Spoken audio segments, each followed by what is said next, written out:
It's really important that you're not doing the same thing over and over again, because if you don't like try out new things, then you're never gonna like figure out what works better. So like a general tip is to like take risks while you're practicing. Like I'll be doing a 6x6 solve and I'll see some like really weird center pattern and I'll be like, I could probably do this really fast with this really weird move set, and then I try it and then it doesn't work and I'm like, man, that sucked. But good thing I was practicing, so next time I'll be like, don't do that. Or I'll do it and it works. And I'll be like, man, that was so fast. I'm gonna do it in the next solve I get officially and get a 129. Except that hasn't happened yet. So yeah, take risks while you're practicing. Don't do that in competitions because that's really stupid. That's how you mess up and get really bad times.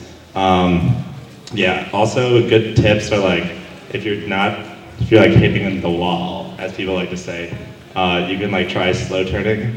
Slow turning really helps your look ahead and stuff, and is really useful, as well as like doing solves where you're not timing, like watch TV, because you know you don't sit around on your butt doing nothing enough already.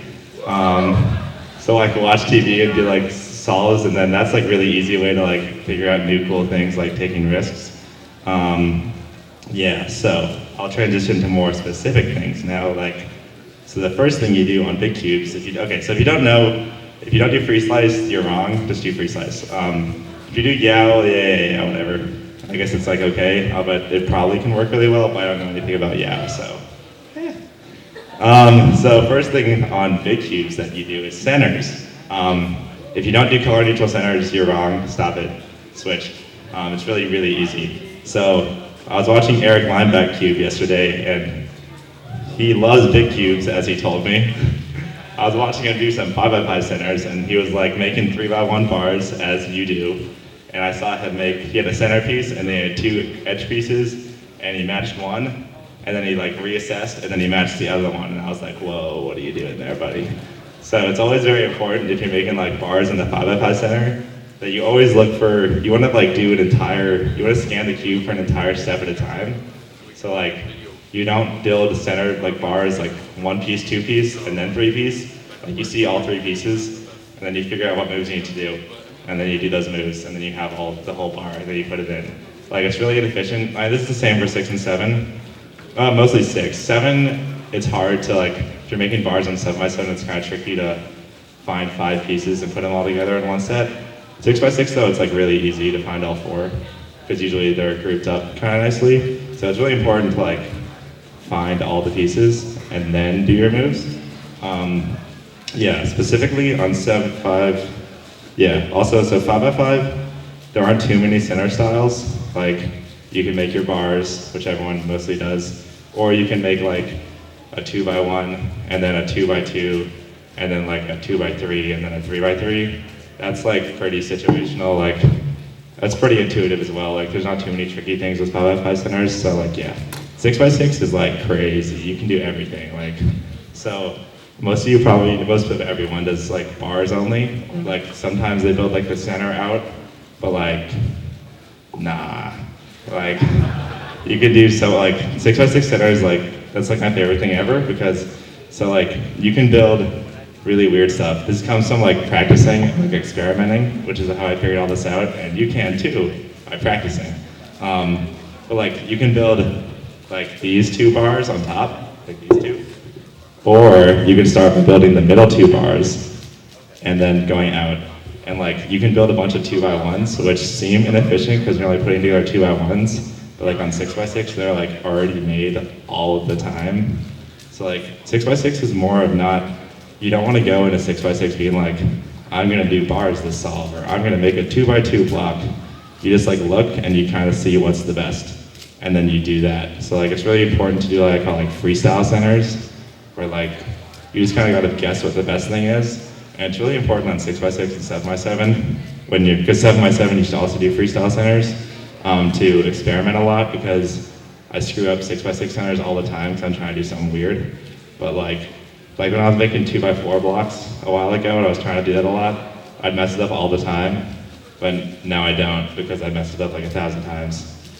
So now I'm good at it. That's really important. You gotta screw it up 1,000 times, and then you'll get really good at it, and then you won't anymore. So yeah, 6x6 is all this freestyle. 7x7 is pretty similar. The 2x5 blocks are like really tricky. I'm not that good at them because I haven't messed it up 1,000 times, only like 300.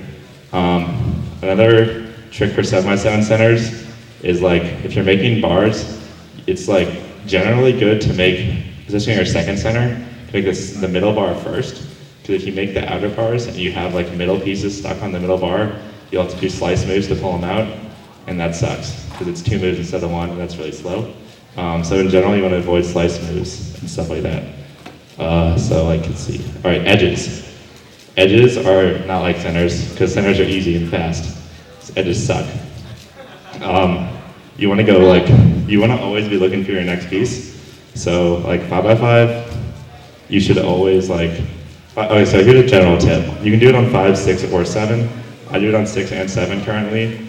The faster you are, the less like helpful it's gonna be because of the way it works. So like on 6x6, the first 4 edges I make, I put them on the top.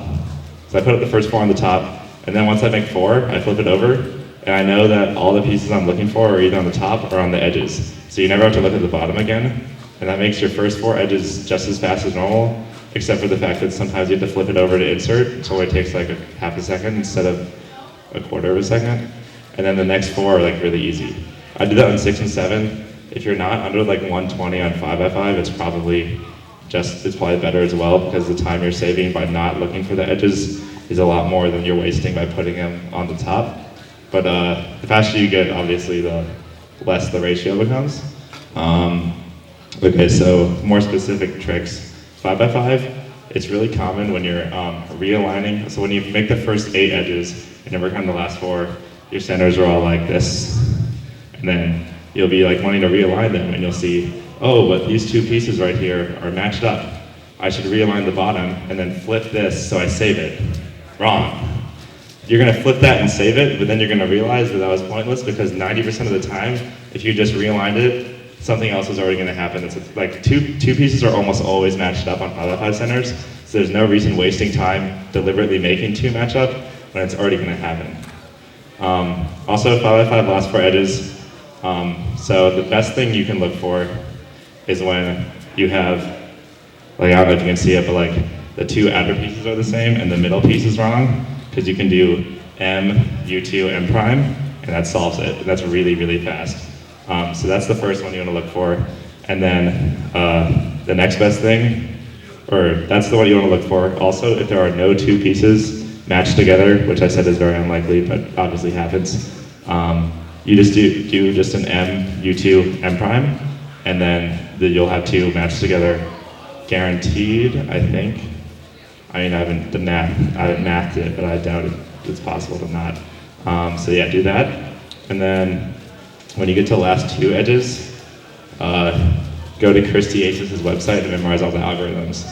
Because like sometimes some of the 5x5 is nice because even though there's parity, some of the parity cases are stupid easy and are like almost just as fast as not having parity. So like it's really important to know all your algorithms because like they're really fast and you don't want to waste 3. Like if you don't know your algorithms, it can take like 8 seconds to do the last 2 edges when it should never take you more than like 3.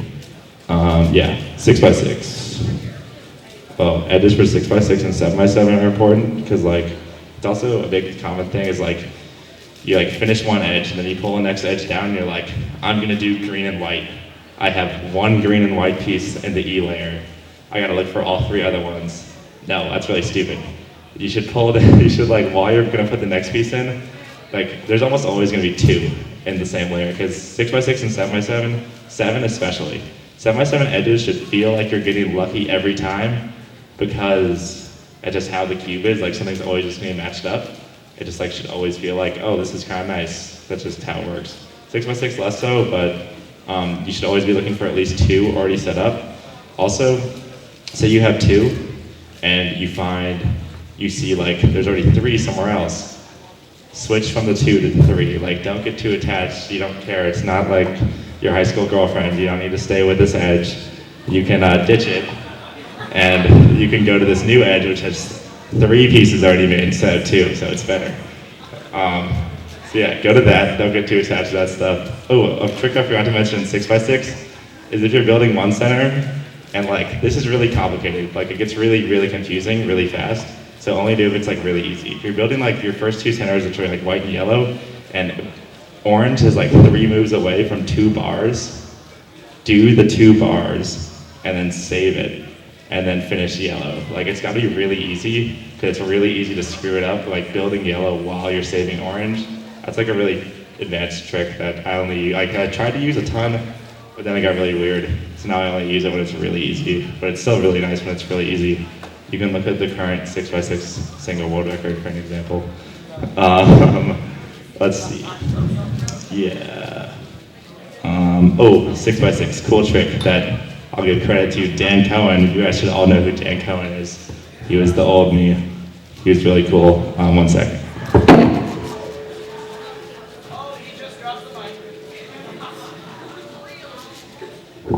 Okay, so when you get to like your last edge on 6x6, you can get parity like this. So there's a couple things that can happen when you get this parity. You can either do outer parity by doing parity on these two, or you can do inner parity by like slicing just the middle one. Now, you won't know at the time when you get it because the cube won't be solved like this, or else that'd be like insane. So you wanna, if you say you do white cross and you get parity, pure parity on a yellow piece, don't solve it right now. Finish F2L, and then when you get to OL, like right now you can see if I did outer parity like this, I'm gonna get an OL parity and then have to do parity again. But if you do the slice move parity, you're gonna cancel OL parity. So that way you can make it so like, sometimes you can do 3 parity hours on 6x6 if you do parity at edge parity, OL parity, and PLL parity. But if you wait until you get to OL to do edge parity, you only can ever get 2. This only obviously works. It works every time if you're color neutral, because you can just force it to be on the last layer. But I only do it if it's on yellow, and I happen to get it because I know, because you can also use your last 2 edge 5x5 cases on the last 2 6x6 edges. So a lot of times I just do the parity combined with the last edge. But if it happens, it's much better to wait. 7x7 for last 2 edges. I guess sometimes people ask me, I solve the middle 3 like 5x5 and then the outer set like 5x5 again. You can use your last 2 5x5 edge cases on that. I'm sure you could memorize all 7x7 last 2 edge cases, but that'd be a pain. And I hate memorizing algorithms. Oh, quick general tip, which people don't like to listen to.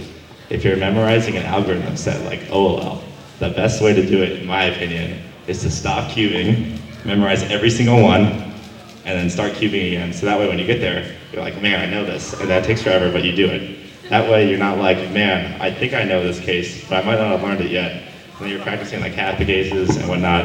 It like really sucks, and it's terrible, and you're gonna hate yourself while you're doing it, but it's so much better. And that's what I did like forever ago, and I hate learning algorithms now because of that. That's mostly all I got. I just only have like 4 minutes out of the 20, so I can take like 2 questions. If anyone has any questions. You.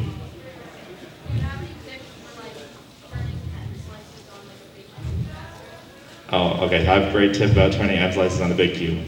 You just don't do it because you try to avoid that.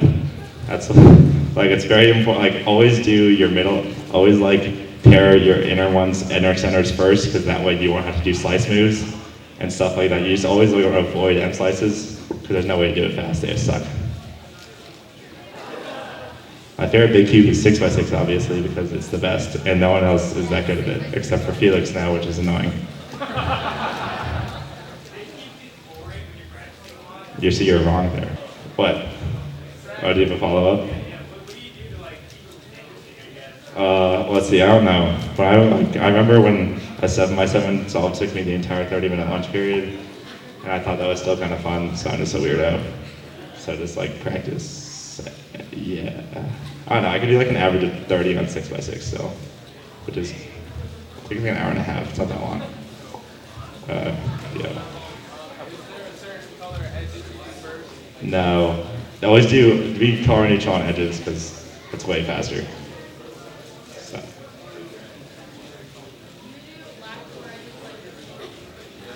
Oh yeah, so I do regular edges on E and I do last 4 on M because I think it's better. It's like up to personal preference on the original 8 people do on M. I think E is better, but I'm not really sure. Okay, I'll take 3 more questions. Who did I already call on? The one guy that I didn't already call on. Yeah. Sub 2 on 5x5. Oh my god, that was a long time ago. Practice. Oh wait, no, I know. Don't do homework or have a social life or a girlfriend. And then with all your free time that you have because of those things, just do Rubik's Cube. Yeah, that's it. Alright. 2 more. Oh god. You look really excited.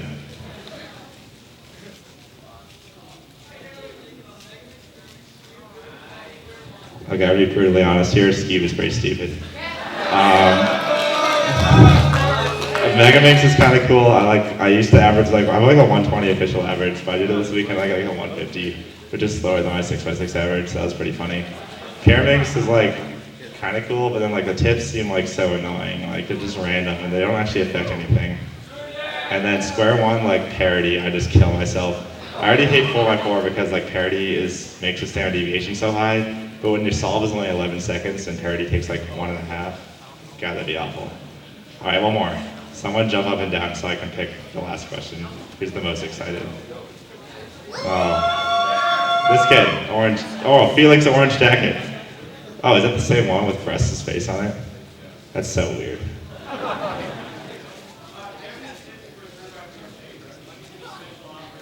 Oh, yeah, I'm not very good at this. Throw through stage? Oh, so sometimes if you're troublemaking cross, go this really fast, and then see all the cross pieces at once, because that's what you should do.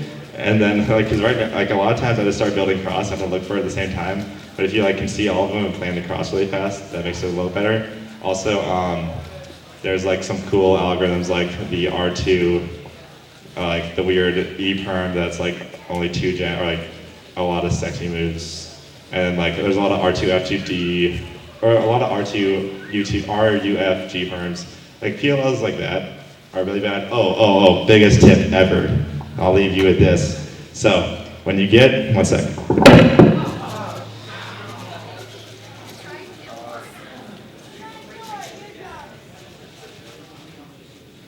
Okay, so when you get this case on OLL and you're on a 6x6 solve that's really, really fast, because it only shows up when it's really, really fast, make sure you do wide F like this. And then you do the really bad OLL case, because then you'll get a world record, because it's happened twice to me so far.